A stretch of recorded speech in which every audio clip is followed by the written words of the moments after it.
et les organisations politiques se mettent à leur service. C'est ce qu'on fait aux Insoumis. Et notre liste ressemble à ça, parce qu'il y a des associatifs, des gens qui ont fait leur vie là-dedans, comme Manon Aubry qui est notre tête de liste, des syndicalistes comme Marina Mesure, et puis des gens où notre copain Bernard Bognoli, qui lui est un syndicaliste du rail. Et je crois que c'est important qu'il y ait un cheminot dans une liste aux élections européennes. Et donc la liste essaye de représenter ça. Hein. Je crois qu'elle va y arriver, mais ce qui est le plus important, c'est de bien comprendre ce qui se passe ici en ce moment, sous vos yeux à Marseille. C'est la preuve que c'est possible d'obtenir une fédération populaire dans la lutte. Voilà, moi je pourrais encore parler 2 heures ou 3 heures, mais je crois que pour Facebook, ça fait quand même beaucoup. Mais pour les autres aussi, ça fait beaucoup, mais j'ose pas le dire. Merci, je crois qu'on a une belle preuve de ça. Pour Canal Phi, tu veux dire un petit mot ou pas? À qui? À Canal Phi. Ah oui, Canal Phi, c'est ma télé. On est en direct là. Alors on est en direct. Alors ils ont entendu que j'ai dit que c'est ma télé préférée. C'est ça. Alors pourquoi on a bon ceux qui suivent Canal Phi savent que Marseille c'est spécial. Parce que Marseille c'est une espèce d'avant-poste d'éclaireurs collectifs. À Marseille, on a la démonstration de ce que veut dire fédération populaire. C'est pas une organisation, la fédération populaire. C'est une convergence de forces sociales et politiques.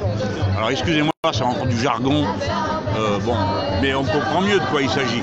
Quand on voit le cortège des syndicats, des associations et des partis politiques qui se mettent au service de cette mobilisation. C'est le cas des Insoumis, dont les rangs sont faits de militants. Là-dedans, il y a des syndicalistes, des associatifs, etc. Mais surtout, qui avec leur liste aux élections européennes ont essayé de montrer ce que ça pouvait être, cette fédération. Notre tête de liste est une militante associative, tout le monde le sait.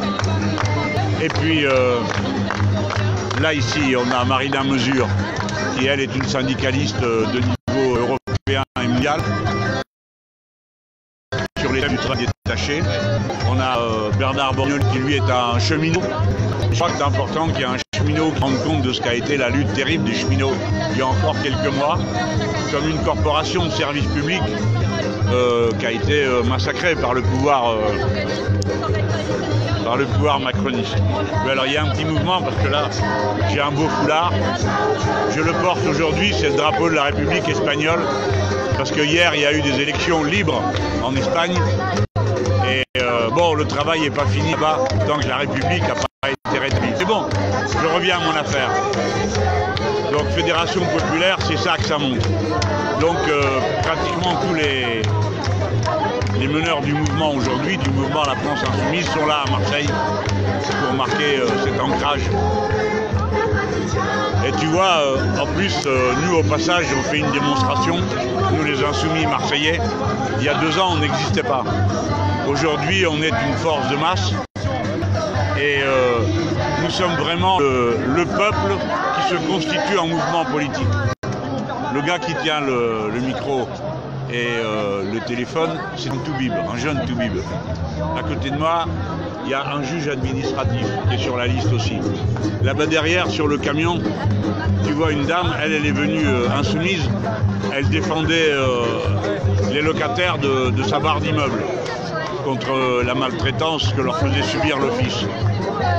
Et regarde tous les copains que tu vois là, c'est nous tous, quoi. Comme on est devenu à Marseille une force de masse.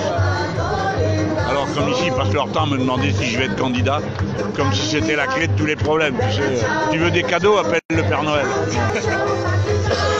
Mais nous, c'est pas ce qu'on essaye de faire. On veut construire une force de masse où les collectifs citoyens deviennent des forces politiques. Mais je dois me défendre sans arrêt. Parce que tu dois répondre à la question de savoir si je veux ou non être candidat à Marseille. Tu sais, comme si tout dépendait d'un type. On oublie. Bon allez, merci à Canal d'avoir été ici avec nous. Merci beaucoup à Jean-Luc Mélenchon et c'était Karim pour Canal Phi, je vous rends l'antenne.